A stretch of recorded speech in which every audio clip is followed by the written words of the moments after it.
أهلاً بكم. أنا كارول. Welcome to ArabicPod101.com's Abjadiyya Made Easy, the fastest, easiest, and most fun way to learn the Arabic alphabet, the Abjadiyya. In the previous lesson, we introduced some more letters that look alike. We've already learned several, but do you remember how to read and write them? Taking the time to review the lessons will be the key to learning how to write in Arabic. In this lesson, we learned two letters that look alike and also kind of look like the two letters in the previous lesson. Then we'll learn a few more words for you to add to your notebook. Ready to learn? Then let's go. Our first letter is Ra. Its closest English counterpart is the letter R, but it's a different sound that must be learned. Ra. It's not too hard to pronounce though, right? Note how it looks like the dal, but dips beneath the line. Make sure not to confuse them. Here's the isolated form. Ra.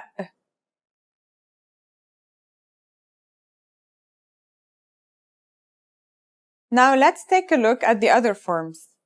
Just like the alif, dal, and zal, the letters in this lesson connect differently. The isolated one is like the initial form, and the medial version is like the final one. Now we'll write it. Ra.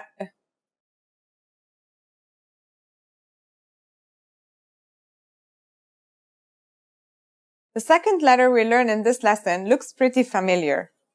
Zain. As you can see, it looks similar to the Ra, but with a dot on top. In terms of pronunciation, you say it just like the English Z, as in zebra, or Al Jazeera. Practice saying Al Jazeera if you want to practice both the sounds Ra and Zain at the same time. It's the perfect word for it. Al Jazeera. Here's how to write the isolated version. Zain. Start from the top, dip it below the line, then put a dot on top. Done.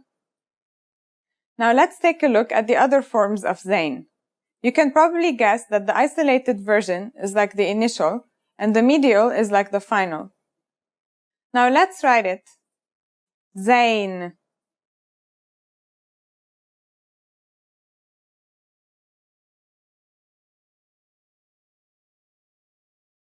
And that's all. Wow, great job today. We'll continue learning more letters in the next lesson, but for now, let's practice using these letters in some new words. First up is the word that uses two of our new letters.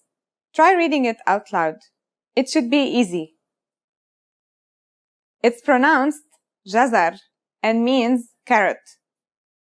The jim is connected to the zain, but the ra and the zain aren't connected to each other because they are in medial and final positions. Now let's try writing it.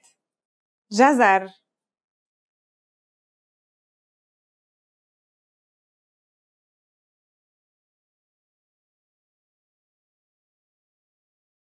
Now let's try to write another word.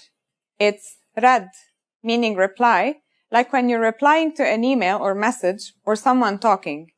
This verb uses only two letters and both are written like isolated letters. Let's write it. Rad.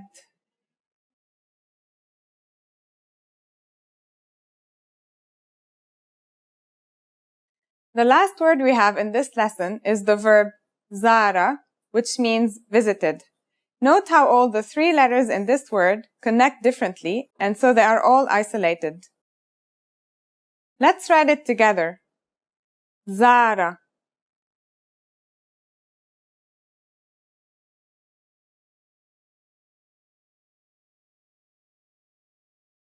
Now it's time for Carol's tips.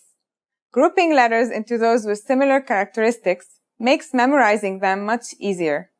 Just make sure you don't confuse them.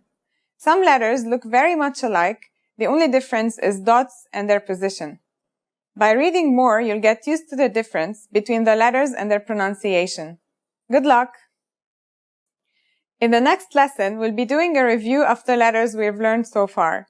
And we'll also give some detailed explanations about the little things we didn't cover in the past lessons, for the sake of focusing on writing and pronunciation.